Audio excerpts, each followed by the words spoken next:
Да, пред да почне Кристијан, само да кажам дека настанот ќе се снима и потоа ќе биде едитиран и објавен на социјалните мрежи и во медии. За сите што се овде да знаат, само нормално имињата се гледаат само на говорниците. Добар ден на сите. Добра енергетска криза со аспект на Западен Балкан. Денес имаме двајца гости, говорници. Тоа е професорот Драган Миновски и Сонја Ристевска од Агора Енерги Венде, експерт за праведна транзиција, која што долги години работи на оваа тема. Денес ќе разговараме за моделите кои што се неопходни и чекорите кои што треба да се преземат кон праведната транзиција пред се во Северна Македонија и чекорите кои што треба да се преземат кон праведната транзиција пред се во Северна Македонија, но и пошироко како регион на Западен Балкан, бидејќи како земја припаѓаме во таа групација која што е аспирант за членство во Европската унија. Ние сме единствената земја која што има поставено рокови или некакви планови за енергетска и праведна транзиција до 2030 година, што ќе подразбира затворање на капацитетите на термоцентралите и односно горењето на јаглен. Меѓутоа, колку тие планови се реални и остварливи за таков краток период останува да се види, додека останатите земји од Западен Балкан се уште немаат поставено јасни рокови, нити обврски кога би ги затвориле оние централи кои што горат јаглен и се едни од најголемите предизвикувачи на загадувањето, што секако влие како на здравјето на луѓето, така и на испуштање на јаглероден диоксид во атмосферата и влошување на климатските промени. Значи, неколку аспекти денеска ќе ги разговараме, како за национално искуство, односно што може да направиме ние и за подобрување на таа состојба, но и како регион колку не се достапни европските фондови и кои средства може да ги искористиме за правена транзиција во која што нема никој да биде изоставен, односно со самото затворање на оние капацитети, што ќе значи економски и развојно за тие региони. Сега би му дал збор на професорот Драган Миновски од Електротехничкиот факултет. Повелете, професоре, со вашето излагање и вашите размислувања за темата. Благодарност за поканата, благодарност за можноста да ги представам моите размислувања во делот на сегашната енергетска криза и енергетската транзиција, односно предизвиците во делот на енергетската транзиција во наредниот период.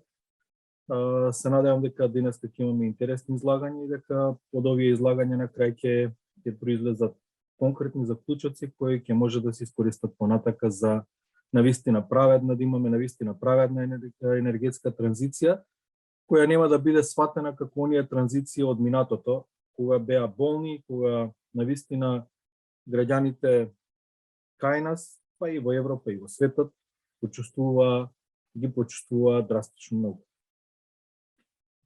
Кога збориме за енергетска транзиција, значи тука мора да напоменеме неколку факти. Значи во енергетиката постојат одредени циклуси, во развојот на енергетиката постојат одредени циклуси кои нормално со текот на годините, односно со своето, да кажам, исцрпување на одредени ресурси, се прелага од еден начин на друг начин на користење на енергијата, односно на производство на енергија. Во моментов мислам дека ги живееме последните години како инженери во делот на енергетиката, односно тоа како во моментов се користи електричната енергија, како се произведува електричната енергија, како ја користиме енергијата во целост и како таа понатака ќе биде и произведена, односно ќе биде користена.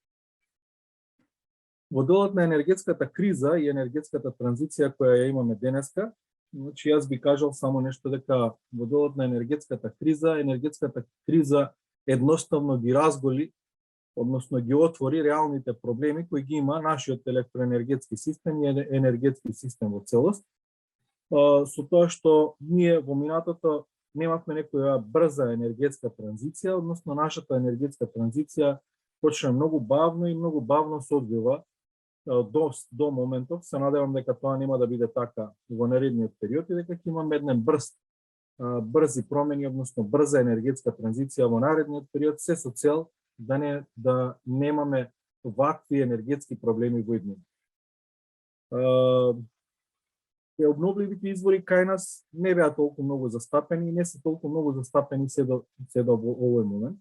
Значи, нашиот електроенергетски систем се базира на производството на електрична енергија од јаглен, скоро 50, 60, 70%, зависно од годините во делот на електроенергетиката. Производството на електрична енергија е од електраните на јаглен, односно од производство од фосилни горива. Многу мал дел е отпаднат во делот на производството на електрична енергија од обновливи извори, како што се фотоволтаични електрани, ветерни електрани. Во делот на хидроелектраните, производството на електрична енергија е на ниво некаде од 15, 20, 25%, зависно од тоа каква хидрологија имаме во текот на годината. Меѓутоа, исто така во овој дел многу малку е направено во делот на енергетската ефикасност, која е клучен аспект во делот на енергетската транзиција.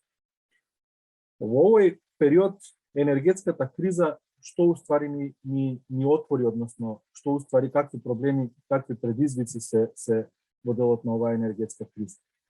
Цените на електрична енергија и на енергија воопшто драстично пораснаа во претходниот период и изложеноста на граѓаните во делот на трошоците за енергија на едно домаќинство се навистина големи и стануваат се поголеми од ден на ден во делот на потрошувачката на енергија и во делот на потрошувачката на електрична енергија. Оваа висока изложеност на граѓаните на крај ќе произведе, да кажеме, поголема енергетска сиромаштија, која кај нас и така не е мал. Така да, оваа енергетска транзиција треба да ја разгледуваме од неколку аспекти. Да, од аспект на производство на електрична енергија од обновливи извори на енергија, премин од производството на електрична енергија од јаглен и од фосилни горива кон обновливи извори на електрична енергија. При тоа, значи, како што кажавме и претходно, голем дел, односно голем аспект треба да се стави на енергетската ефикасност, бидејќи сите сме свесни дека оној заштеден мегават час или киловат час енергија со енергетска ефикасност е најефтиниот киловат час што може да го најдеме на пазар. И исто така мора да се внимава во делот на социјалниот аспект од енергетската транзиција и изложеноста на граѓаните кон се поголема енергетска сиромаштија. Затоа мора да се внимава во делот на ранливите категории на граѓани, во делот на тоа енергетската транзиција да биде праведна и праведно да биде изреализирана во наредниот период. Значи, треба поголем аспект, поголема помош да се стави на ранливите категории на граѓани. При тоа треба да се утврди, да се направат, односно да се дефинираат конкретни дефиниции за тоа кој е домаќинство енергетски сиромашно домаќинство, кој е домаќинство на вистина нема потреба од помош од државата, и при тоа не заборавајќи дека и сите домаќинства други ќе бидат изложени на се поголеми трошоци во делот на енергија. Меѓутоа, кога разговараме за праведна енергетска транзиција, тука не треба да заборавиме и на оние региони во нашата држава, како што се Кичевскиот и Битолскиот регион, каде што граѓаните ќе бидат најпогодени од целата оваа енергетска транзиција со затварање на електраните на јаглен, односно на фосилните горива. Затоа, поголем аспект треба да се стави за новие граѓани, односно новие вработени, кои во иднина ќе треба да се преориентираат кон други, да речем, работи кои ќе им ги полнат семените буџети во наредниот период, бидејќи на еден начин тие ќе останат без соодветни работни места. Кога зборуваме за праведна енергетска транзиција, сметам дека најправедниот начин за енергетска транзиција во нашата држава е со една стратегија во самата компанија ЕСМ, која во моментов ги оперира овие две големи термоенергетски капацитети, која ќе биде во склад со нормално стратегијата за развој на енергетиката во нашата држава во наредниот период, и која ќе ги опфаќа овие транзициски периоди, се со цел да имаме преквалификација на работната сила која во моментов е вработена во термоенергетските капацитети, но и преадаптација на одредени енергетски капацитети, како што се термоелектраните, за производство на електрична енергија од обновливи извори, но и за производство на опрема за обновливи извори, како и одржување на обновливите извори во наредниот период. Зошто ова го говорам? Во моментот во термоенергетските капацитети се вработени некаде околу 4000 вработени, односно 4000 работници имаме во овие термоенергетски капацитети. Со затварање на овие термоенергетски капацитети, по автоматизам, ние имаме 4000 домаќинства кои ќе останат без месечни приходи во наредниот период. Меѓутоа, доколку се преадаптираат овие термоенергетски капацитети во капацитети за производство на електрична енергија од обновливи извори, посебно од фотоволтаични електрани, тогаш дел од овие работници ќе останат понатака да работат во овие фотоволтаични електрани кои би работеле во склоп на овие термоенергетски капацитети. Дел од нив, бидејќи не се потребни толку многу работни места во моментот, понатака би имале можност, доколку се преадаптира одреден капацитет за производство на опрема за обновливи извори во самите термоенергетски капацитети, би работеле таму, но и би се отворила друга можност, бидејќи во наредниот период имаме исто така се навестуваат, односно промени во подзаконската и законската регулатива, каде што и граѓаните ќе можат да учествуваат во производството на електрична енергија за сопствени потреби, но и за потребите на електроенергетскиот систем, вишокот на електрична енергија да го предаваат во електроенергетскиот систем. Во тој момент, значи на тој начин, се отвараат можности за овие работници понатака да работат и на нови проекти во овој дел, но и на производство на, како што кажав, и на опрема од обновливи извори, кој понатака би се пласирала на пазарот во наредниот период. Во делот на енергетската транзиција што се однесува до електраните на фосилни горива во нашата држава, јас не би додал повеќе, едноставно тоа дека треба да се постават реални таргети, кога тие треба да се затворат, и треба да се направи реална стратегија како производството на електрична енергија од овие капацитети понатака да се замени, односно да се обезбеди електрична енергија во државата, се со цел оваа енергетска транзиција на крај да доведе до поголема стабилност и сигурност во снабдувањето со енергија.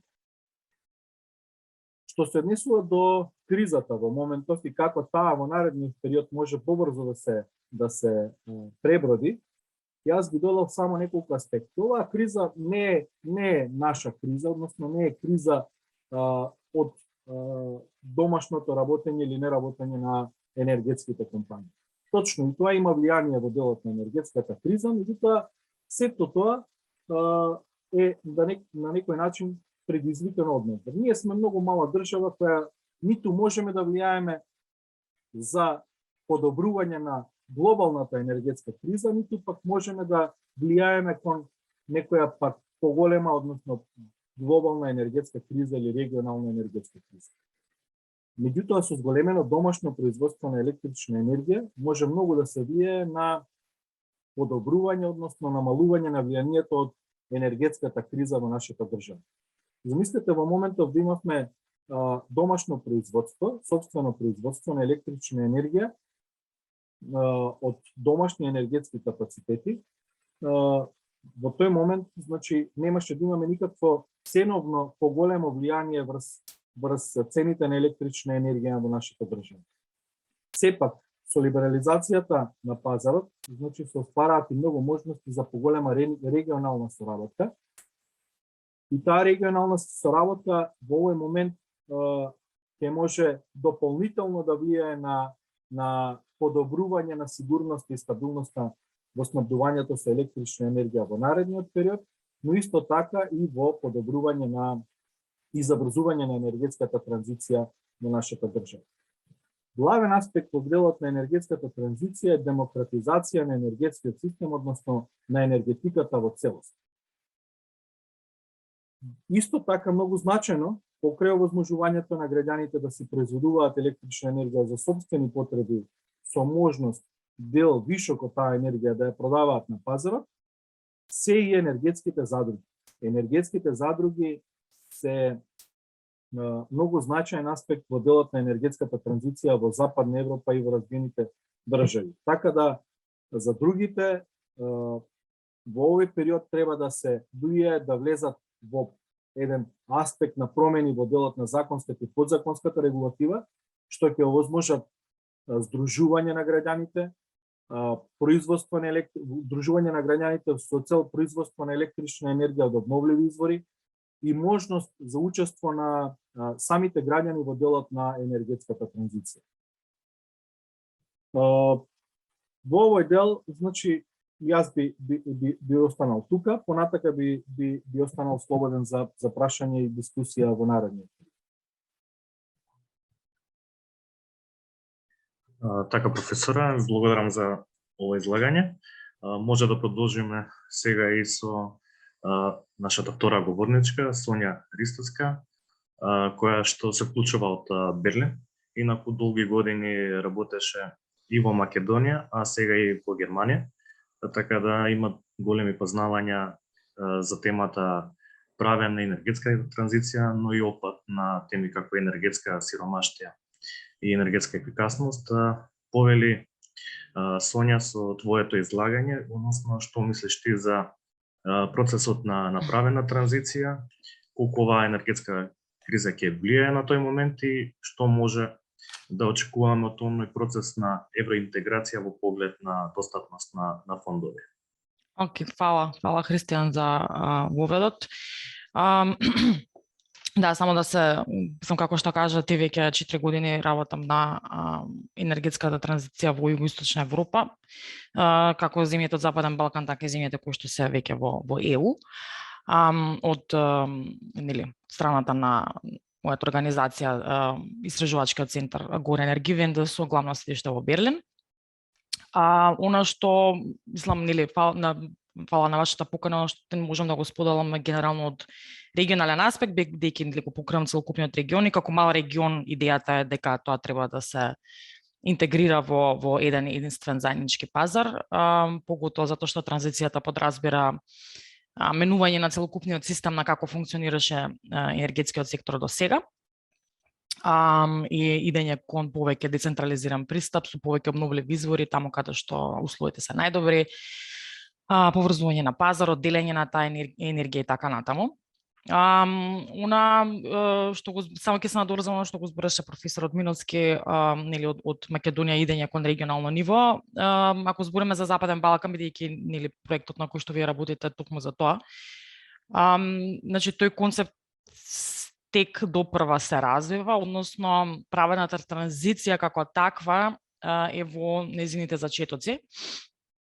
Затоа што освен Македонија, ни една друга од земјите од Западен Балкан нема објавено датум за конечно напуштање на јагленот како главен енергенс во електроенергетскиот сектор, што значи дека без да имате вие конечен датум за кога ќе ги затворите термоелектраните, не можете да зборите за праведна транзиција на самите региони.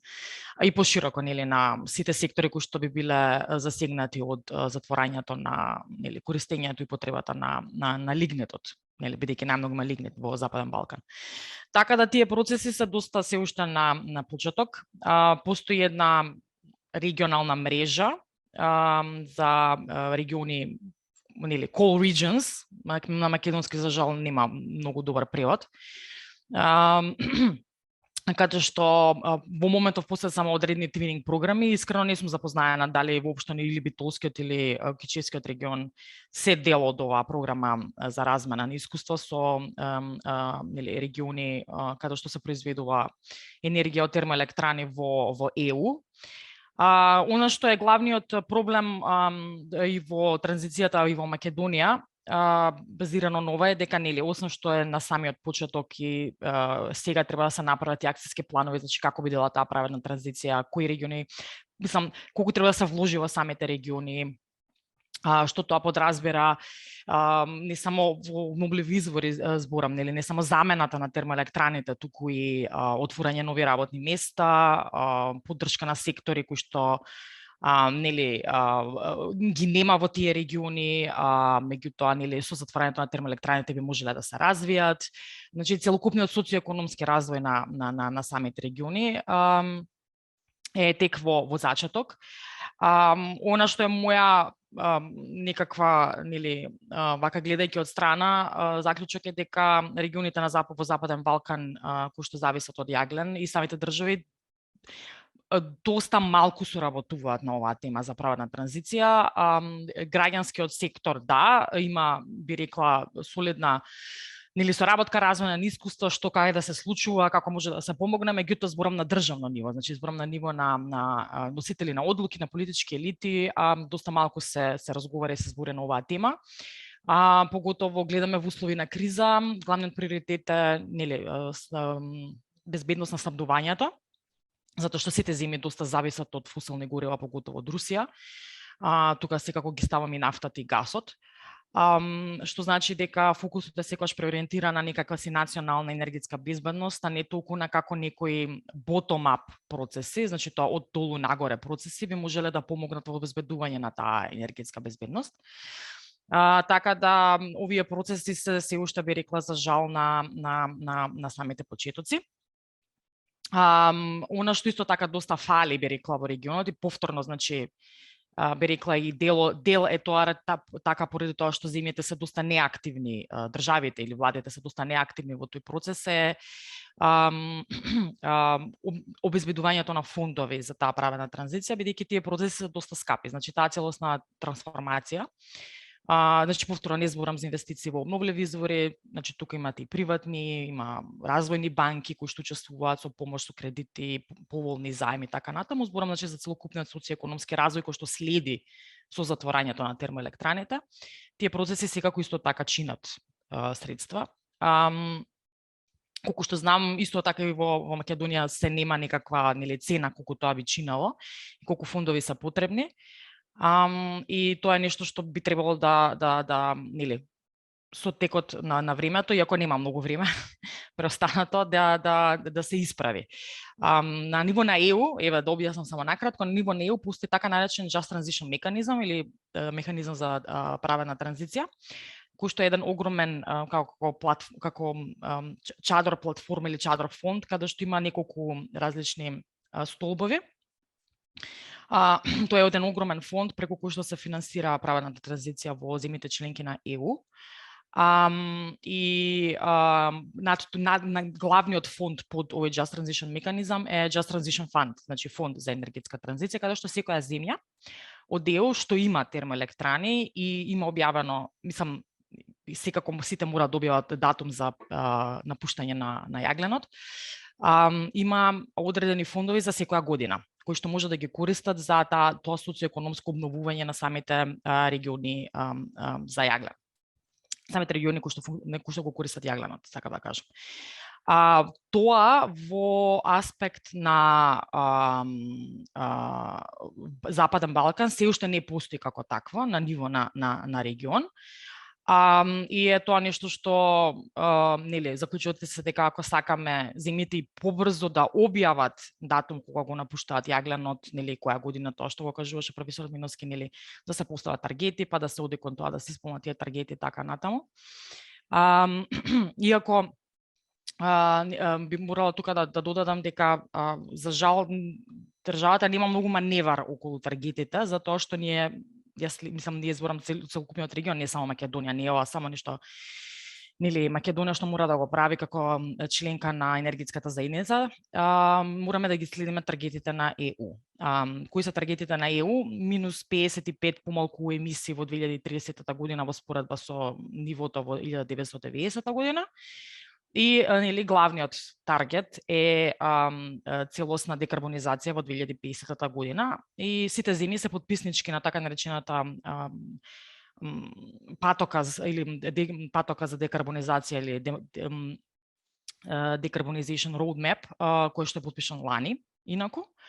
И сите земји треба да се стремат кон тоа да воведат одредени работи, значи да се воведе долгорочно планирање, значи кога ќе се напушти јаглен, колку обновливи извори на енергија ќе има, нели, вложување во енергетска ефикасност. Понатаму да се воведе carbon pricing, значи поставување цена на CO2 емисиите, кој што се уште исто не постои, тек допрва треба да се воведува во повеќето од земјите. Така да постојат, значи, тешки, би рекла, реформи наредните, не се ни веќе 10 години. Кризата со војната во Украина само го зголемува притисокот, бидејќи, нели, ние земјите се доста мали, што значи дека имате доста, би рекла, ограничени пазари, и зависат од тоа што се случува на странските пазари за енергенци, поготово во Европа, бидејќи таму сме, тоа е што е. Што значи дека ваквите кризи само ќе имаат се повеќе негативно, нели, влијание и бидејќи секако ЕУ е таа која што се обидува да се, нели, откачи наредните, би рекла, неколку години, може и за година-две од руските енергенци. Тоа секако, нели, би имало влијание и врз тоа какви енергенци се користат на Западниот Балкан. Што значи дека овие процеси за жал мораат да побрзаат и нели, повторно ќе кажам, тие таргети, нели, би требало да бидат соодветни на она што се локални околности, меѓутоа од друга страна, како мали земји кои што се трудат да влезат во ЕУ што поскоро нема тука многу простор за маневар и мислам дека тоа би требало да биде доста јасно на носителите на одлуки дека сепак ситуацијата е така каква што е и она што максимум може да се направи е да се забрзаат реформите, значи да паднат последните бариери за да има поголем користење на обновливите извори на енергија, да можат, значи, домаќинствата да поставуваат панели на собствените кровови, да произведуваат струја, да можат да се формираат, значи, тие енергетски задруги на локално ниво, на местно ниво и така натаму. И секако, нели, пристап или лобирање, би рекла, према ЕУ и другите меѓународни финансиски институции за, нели, да има пристап и самата држава како држава до одредени фондови за таа трансформација, бидејќи сепак земјите се, нели, се уште во развој и немаат, нели, како и на Германија, не можат да го понесат товарот сами, барем тоа е очигледно. Така да тоа е околу правената транзиција, таргети има, државата треба да ги следи, средства достапни има, меѓутоа, нели, треба да се направи некаков план за како тие би се добиле и она што треба да го направи државата е, нели, тој акцијски план за напуштање на јаглен, која година колку што се затвара, во што се инвестира, како се помага на регионите, со колку средства и така натаму. Кои се капиталните инвестиции кои што ќе влезат во, нели, во пайплайн за замена на регбито, осломе и така натаму. И тоа е тоа. Значи, нели, кризата само мислам дека ги забрза тие некои процеси. И она што преостанува е дека навистина, нели, треба сериозно наредните 8 години да земјите од регионот се зафатат со тоа дека оваа трансформација мора веќе да за разлика од претходните, би рекла, 10 на 20 години, оваа трансформација мора да веќе да се забрза. Така да ете, тоа е накратко, нели, регионалната, би рекла, перспектива во склоп на она што се случува на ниво на ЕУ и, нели, ембаргата и према Русија и кризата и војната. Фала. Лично. Продолжуваме со Александар Георгиевски, председател на Сдруженијето за одржлив развој Изгресонце од Скопје. Александар, вие работите на една студија на европско ниво заедно со Зелената европска фондација, односно правена транзиција во Европа за подобар свет или подобро место за живење. Па може да ни кажеш накратко што ќе опфати оваа студија и кои активности вие ги преземате како невладина организација на национално и на европско ниво со вашите партнери во поглед на праветната транзиција. Благодарам, Кристијан. Прво да кажам, значи, пофалби за 20 говорници, навистина, значи, ги офатија оние два аспекти, што всушности се вклучени во ово истражување и во самиот проект. Овој проект, значи, е со Европската зелена фондација GEF, Green European Foundation. Таа опфаќа повеќе партнери од повеќе земји, да ги спомнам, само би сакал, значи умрежи од Србија, Федерацијата на млади европски зелени, потоа е значи Transition Верде од Шпанија, од Белгија е Оикос, од Финска е Визио, имаме од Британија, од Хрватска исто Институтот за политичка екологија и ние како изгресонце ја офаќаме Македонија и регионот на Западен Балкан. Значи и од самите дискусии до сега може да се види значи зошто се работи на темата. Таа е многу актуелна не само веќе кај нас, во Европа е долги години веќе актуелна, заради климатската криза и заради трансформацијата која мора да ја доживее светската економија заради глобалните климатски промени. Нормално. Значи во насока на самото истражување и на проектот, на темата праведна транзиција, значи целта е да се разменат искуства помеѓу партнерите, значи да се согледаат значи оние работи што се во Европската унија, што се случува така таму, но исто така и да се воочат значи оние проблеми кои ги имаат земјите надвор од Европската унија, затоа што капацитетите на тие земји не е еднаква, не е иста, како што не е иста и во Европа на северот и на југот и на истокот и на западот, нели? И ова истражување значи ќе биде заокружено со една студија која ќе биде промовирана кон средината на мај 2022 година. На сите учесници денеска ќе биде значи ќе ви известиме по мејл, ќе ви ја пуштиме публикацијата во електронска форма за да се информирате повеќе за истражувањето и за заклучоците од истражувањето. И тоа е тоа што јас би можел да го кажам и за проектот и за книгата. Во очекување сме значи промоцијата да биде кон средината на мај како што веќе реков. И би сакал да продолжиме можеби со 20 говорници една дискусија. Христијан ако е тука, можеме да продолжиме. Да. Ти благодарам за овие информации. Ја очекуваме секако студијата и оние податоци кои што ќе бидат многу корисни за креирање можеби предлог политики и преземање на некои конкретни чекори и мерки. Јас првото прашање би го упатил до професорот Миновски. Тоа што мене ме интересира, поставам и многу други. Вие доаѓате од една академска средина, сте окружени со млади луѓе, креативни. Колку речеме ние како Македонија и како регион чекаме на некои решенија од страна, можеби некои готови решенија, а не се фокусираме на она што ние го имаме како потенцијал и дали мислите дека е потребно да се инвестира во иновации во поглед на енергетиката и на решенија кои што ќе бидат достапни од самите универзитети, да направиме една паралела, да речеме, со оној стартап систем во некои земји како Израел и останатите кои што го развиваат, кои се фокусирани околу самите универзитети и од таму произлегуваат нови технологии, нови стартапи, колку можеме ние еден таков модел да примениме на нашите стручни факултети и од таму да произлезат некои нови иновации и решенија во поглед на справување со енергетски кризи и со климатската криза. Почнам од позади, од последното прашање, бидејќи ова беа неколку прашања во едно склопени. Благодарам Пеце. Значи, колку е значајно факултетите, универзитетите да бидат вклучени во целата ова, да кажам, програма за надминување на енергетската криза и за успешна и брза реализација на енергетската транзиција. Сметам дека треба да бидат многу вклучени. Од тоа аспект што нашето општество е многу политизирано. И ние имаме одлични стратегии за енергетика, меѓутоа одлични читанки, одлични книги, кои во реалноста не се изреализирани. И што се случува во нашето општество? Значи, каде е проблем?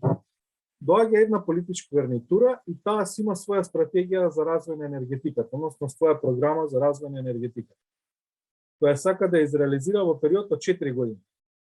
во енергетиката ништо не се случува за 4 години.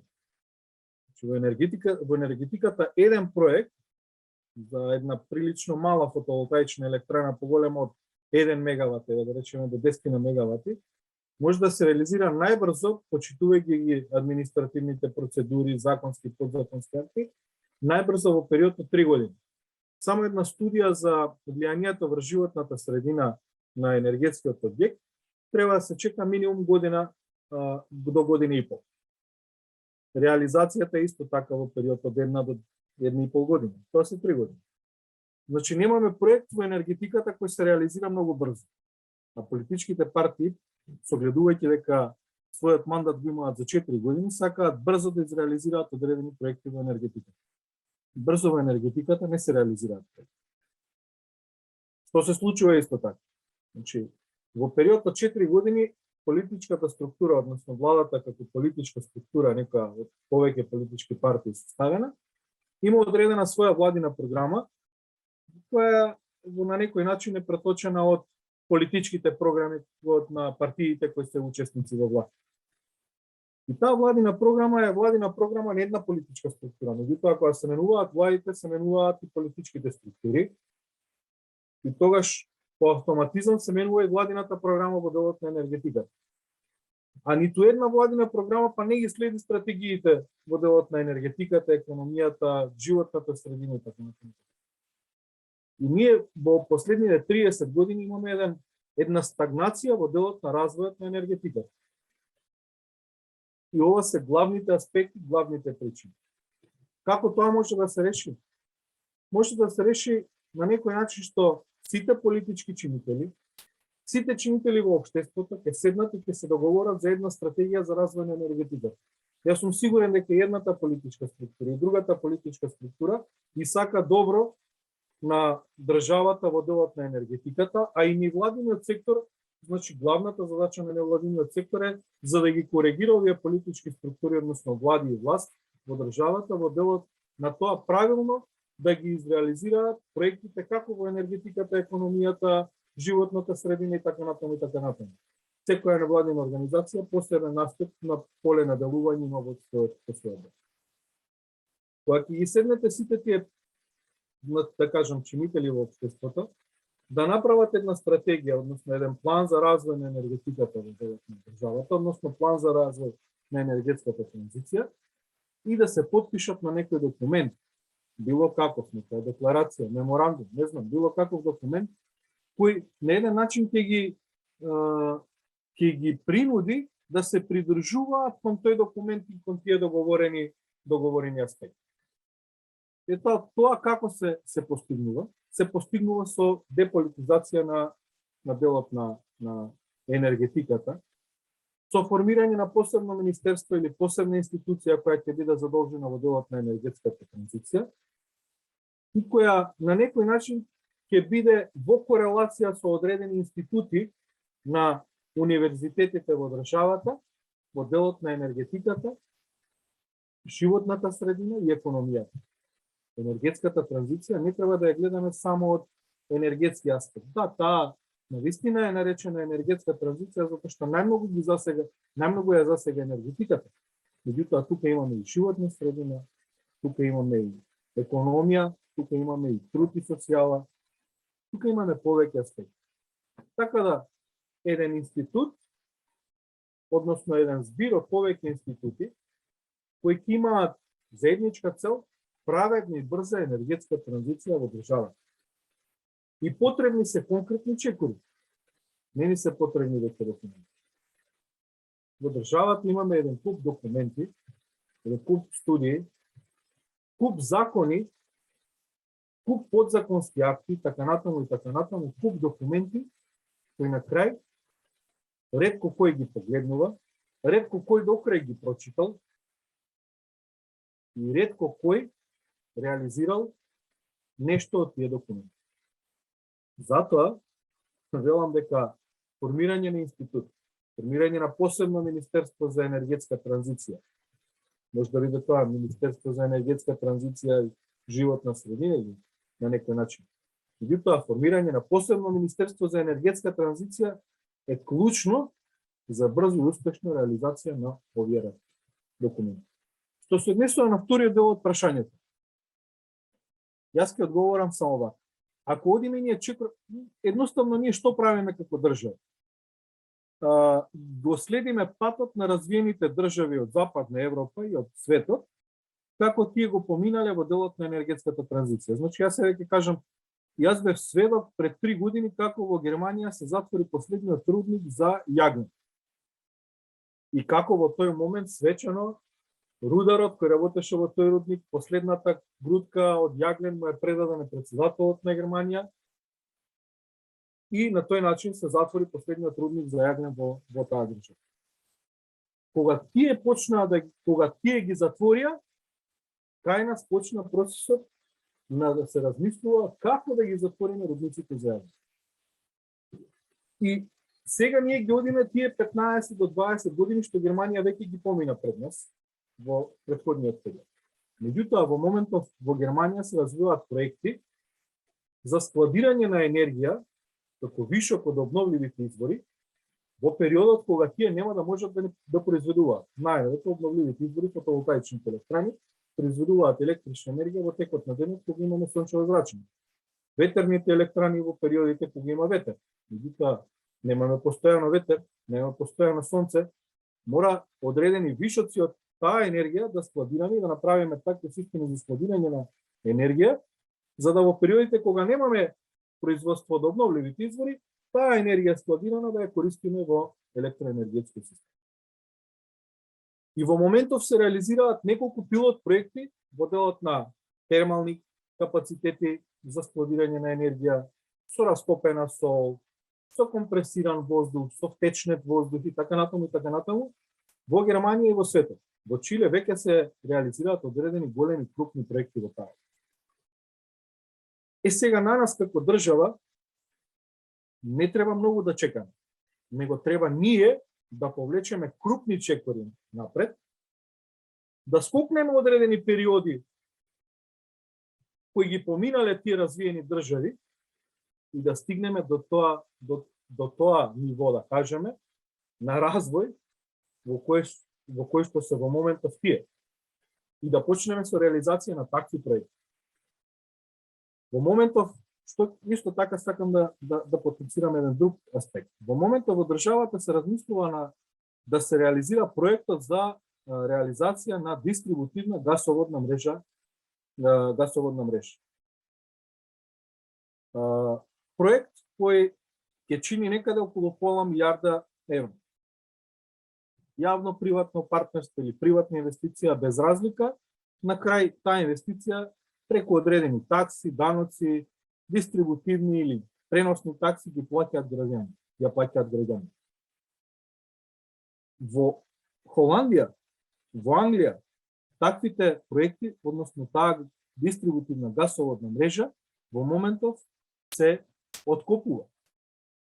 Се прават посебни когенеративни постројки пред градовите, пред населените места и се дистрибуират само топлинска енергија. Ние, значи, одиме во проект во кој уште сега сме сведоци дека нема иднина. Холандија и Англија веќе почнуваат да го демонтираат тоа. Грешките во енергетиката, целта која ми е? Сакам со овој проект да кажам дека грешките во енергетиката се многу големи и се многу скапи. И многу тешко се поправаат. Енергетски музеи на оваа држава не и треба. Имаме доволно музеи од секаков тип. А енергетски, значи во моментов не и треба. Сведоци бевме дека 12 години термоелектраната Неготино, која беше на мазут, ја чувавме како ладна резерва, потрошивме преку 40-50 милиони евра, чувајќи како ладна резерва во овие години, и не инвестирајќи ништо, таа електрана да се пренамени на некој начин, на некој обновлив извор на електрична енергија или на било каков друг извор на енергија кој помалку ќе загадува и ќе се реализира. Тоа е еден музеј. Музеј од 210 мегавати, кој чинал на времето, сигурен сум дека некаде околу 200 до 300 милиони евра или долари. такви музеи на оваа држава, која не е толку многу богата, не и треба. Затоа треба да се слуша академската, треба да се слушаат професорите, треба да се слушаат универзитетите, факултетите, треба да се слушаат невладините организации. Треба да се слушаат сите оние чинители кои се засегнати во делот на енергетската транзиција. Благодарам. Добро. Јас имам едно следното прашање ми е до Сонја. Веќе се најавени неколку големи проекти во Македонија за изградба на обновливи извори на енергија, соларни и ветерни централи. Меѓутоа се станува збор за индивидуални приватни инвестиции кои што иако им е даден приоритет, сепак станува збор за странски инвестиции. Од една страна, нивниот ефект навистина ќе биде добар, бидејќи се намали зависноста од фосилни горива, меѓутоа повторно доаѓаме до еден момент на централизиран енергетски систем, каде што неколкумина поединци или компании ќе го имаат главниот збор. Може ли да направиш некоја споредба со овие планови што сега ќе се реализираат во наредните години и на европско ниво, како е тоа регулирано? Колку е оставен простор за одлучување на самите граѓани во поглед на инвестиции во енергетскиот систем? Да, па добро, нели тешко е да се каже бидејќи секоја земја, иако нели се следи регулативата, не е у ниво како е тоа регулирано на национално ниво, има разлики од тоа дали збориме за Германија, која што нели федерално, мислам, нели федерација, значи имате на федерално ниво различни исто така правила и прописи кои што важат за разлика од не знам Франција, каде што на пример многу поцентрализирано се носат одлуки за тоа во што се инвестира. Бидејќи нели сепак таму што би се рекло работат на енергетскиот систем е нуклеарната енергија. Така да има разлики, постојат разлики. Секако имате нели исто за вклучувањето на граѓаните, некаде е тоа подобро, некаде е тоа не толку добро. Земјите од југоисточна Европа, нели би рекла, како на пример Бугарија, Романија, се да речеме некои од последните кои што исто ги вклучуваат малите потрошувачи граѓаните како прозумери во целокупниот развој на енергетскиот систем. Повторно ќе нагласам, значи постои многу малку размена, поготово со соседите на овие теми, за жал.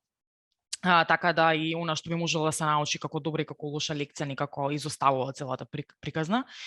Грција, например, многу добар пример, затоа што они имаат, например, доста развиен сектор прозумери. И се доста, да би рекла, доста добро вклучени во самиот пазар, поготово комерцијалните прозумери, значи како малите и средните предпријатија, нели, хотели, пекари и така натаму, нешто што нели Македонија би можела да го развие како систем, меѓутоа нели повторно таа некака комуникација и соработка, освен би рекла на ниво на граѓански сектор, на ниво на држава изоставно, едноставно не е таму. Секако е позитивно тоа што се отвора пазарот за странски инвеститори. Мислам, идејата е и да нели државата да биде привлечена за без разлика од каде доаѓаат инвеститорите, дали се домашни, дали се странски, значи да постојат услови каде што би можеле да имат брз поврат на сопствената инвестиција и нели удел во БДП-то на државата. Она што изостанува во многу случаи кога збориме за обновливи извори, па дури би рекла за големи капитални инвестиции во самиот регион е нели улогата на државните компании или јавните компании, значи како во Македонија во случајот ЕСМ, во Србија ЕПС, има неколку во Босна и Херцеговина компании така натаму, и тука веќе се соочува државите со проблем, би рекла, за и преземање на и менаџирање и сервисирање на кредити, договарање со развојните банки и имплементирање или градење на ресурси. Која е причината за тоа, искрено не би знаела. Тоа е нешто што мислам дека на државно ниво треба да мислам дека дел од тоа е она што и самиот професор Миновски го кажуваше, тоа е нели дека инвестициите во енергетика не е нешто што е од денес утре, и нели треба години, треба развојни планови, треба физибилити студии. Нели треба да се договорите за каков кредит ќе земете, на колку години ќе се враќа, по која цена ќе се продава таа електрична енергија, кој ќе ја откупува, каде ќе се дава и така натаму, значи тоа не се баш толку едноставни работи и бидејќи нели во многу случаи во целиот регион имаме од правење планови од 4 за 4 години, дури помалку, во многу случаи има секогаш и предвремени избори во сите земји. Поради таа ситуација или политички кризи, например Косово, ако се сеќавате, имаше повеќе од година дена каде што например не можеше да формира влада. Вие во такви случаи реално не можете ништо да планирате во сектор енергетика. Значи едноставно тоа се закочува. Македонија исто се соочи со слична политичка криза лани, така да сето тоа влијае на тоа да вие немате, би рекла, конзистентно планирање во енергетскиот сектор кој што нели би придонело до тоа да ние ги видиме тие нели големи инвестиции да се реализираат. Тоа е нешто на што нели пак ќе кажам, тоа е нешто што е на ниво на држава. Енергетскиот сектор секако и самите инвеститори, пазарот може да помогне да подбутне да тоа се забрза, да речеме тие реформи да се забрзаат. Меѓутоа најмногу она што изостанува е политичката волја да се решат тие некои работи за тоа како го планираме развојот на енергетскиот сектор, затоа што нели бизнес as usual е веќе за жал минато и мора да се работи кон тоа да се иде на трансформација на енергетскиот сектор и што тоа подразбира. Така да тоа е. Инаку имате различни примери за низ. Повторно ќе кажам, не значи дека секој пример од таму може да се имплементира во Македонија. Тоа е едноставно невозможно. Еве типичен пример е Германија, каде што самиот развој на подготово на сончевата енергија започнат од самите граѓани. Меѓутоа таму и свеста, меѓутоа и куповната моќ е многу поголема. И од тука може да има многу поголемо влијание на тоа како ќе се развива, нели како ќе се развива и самата регулатива. И околу енергетските заедници, и околу можноста за инвестирање, и околу можноста за нели земање, пак ќе кажам, кредити, заеми, да се тоа изгради и така натаму. Меѓутоа и таму не е се сјајно. Например, ви имате Бундесрепублики каде што има регулаторно има проблеми за например за изградба на ветерници. Не дозволува да се градат ветерници воопшто во околина на неколку километри од последното населено место. А ви имате многу населени места, значи имате застој во многу места за изградба на ветерници, затоа што едноставно регулативата тоа не го дозволува. Така да има многу примери, што добри, што лоши. Она што изостанува е таа соработка. Особено ќе кажам повторно со соседите кои што се веќе во ЕУ и каде што може да имате и заеднички инвестиции и размена на искуства и соработка и така натаму. И тоа она што би рекла исто така е доста тешко да премине во некој преден план. Значи, ако вие немате интерес од страна на политичките елити да имаат таква соработка, тогаш резултатот е тој кој што е. Фокусот е само на она што е на домашно ниво и од тука е доста тешко после да се увиди што она што би можело да функционира, а што не. Хвала. Добро. Имаме и прашања од тие што не следат. Тамара Славевска Апостоловски има поставено 3 прашања. Јас ќе се обидам само да ги прераспределам и да ги скратам, бидејќи навистина се опширни прашањата. Еве едното прашање ќе го упатам до Александар. Дали како невладина организација имате информации за најавени измени во енергетската легислатива и дали е предвидено воведување на енергетските задруги како можен одговор на енергетската криза и помагање нели на самите граѓани и на оние помали потрошувачи да се справат со пазарните шокови. Добро, интересно прашање. Добро, најверојатно Апостоловска е поинформирана од обичниот граѓанин во Македонија. Да, точно е дека регулативата ќе се менува повторно, барем ние имаме такви информации. Се надеваме дека ќе иде токму во таа насока, значи да се фаворизираат просумер пристапот и пристапот кон енергетски задруги. Ние како организација веќе имаме како да кажам, направена иницијатива овие 3-4 години работејќи на темите на енергетска демократија и на правена транзиција. Ние имаме веќе една иницијатива за енергетска задруга формирана, во која учествувавме и ние во тоа формирање, но сепак еве во комуникација и со професорите и со експертите од оваа област, како што се денеска Сонја и Драган овде со нас, регулативата не е оформена кај нас за енергетски задруги, за просумер пристапот има многу бариери и се надеваме дека со следната промена, можеби како што кажа професорот Миновски, треба да направиме едно, како да кажам, здружување на сите сили во оформување на одреден документ кој би се доставил до сите влади следни, нели? Во кој би имале ние едно, како да кажам, еден патоказ во која насока треба да се движиме баш во овој дел. За правена транзиција, според нашите истражувања, за правена транзиција е потребно не само да инвестира еден, или не е битно една шака луѓе во енергетиката, туку треба да инвестираме сите и тој пристап до производство и користење на енергијата да биде што подемократски. Значи во тој аспект. Ја би сакал во овој контекст исто да спомнам дека во самата книга која ја најавив, која ќе ја објавиме со нашите партнери, делот што е за југоисточна Европа, како јужен дел од Европа, го пишувавме Македонија, Хрватска и Србија за нашиот географски регион. Проблемите ни се многу слични, но една работа што јас ја истакнав во книгата е дека сме всушност како регион на Западен Балкан, не само југоисточна Европа, уште по овие 4-5 земји што се во Западен Балкан, сме најзагадувачки. Значи тој дел не е само овој социјалниот дел на транзиција. Значи секоја транзиција која е спора е што поспора е толку е поболна. Како и претходно што ние имаме како региони искуство со овие транзиции. Ако е таа долга, што подолга е таа толку поише ќе биде, значи ќе створи дополнителни проблеми и дополнително ќе оптовари и економијата и населението и компаниите, значи нормално.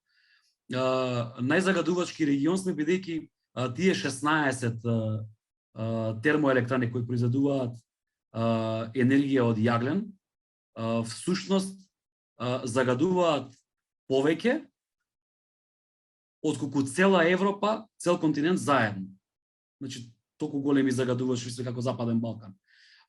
Затоа јас мислам дека она што го спомна и Сонја, дека сепак можеби и ЕУ треба да се насочи кон нас и можеби и повеќе да ни помогне за да го решиме овој европски проблем. Ова не е само регионален наш проблем, затоа што загадувањето нема граници. Тој оди преку границата и во Европска унија загадува. Значи, затоа што ова се енормни емисии на стакленички гасови, на CO2 и така натаму. Добро, малце подолго јас ја го проширив одговорот. Ако има уште нешто, Христијан, повели. Секако граѓаните ги интересира, нели, и актуелната ситуација која што секако е сериозна и сите не погодува, ги погодува и малите компании воопшто, нели, сите. Затоа претпоставам дека интересот за овие прашања. Во тој контекст има уште едно прашање од истата жена. Имаме едно прашање дали има програми за енергетска ефикасност за домаќинства на владата, за, нели, поставување ПВЦ прозорци и така натаму. И дополнително прашање зошто државата и општините не обезбедуваат финансирање на трошоците за поставување на топлински помпи кои се еднината на системите за грејење и ладење. Дали постојат мерки на европските или светските фондови кои обезбедуваат директна поддршка? Дали може ова прашање да го одговори професорот Драган?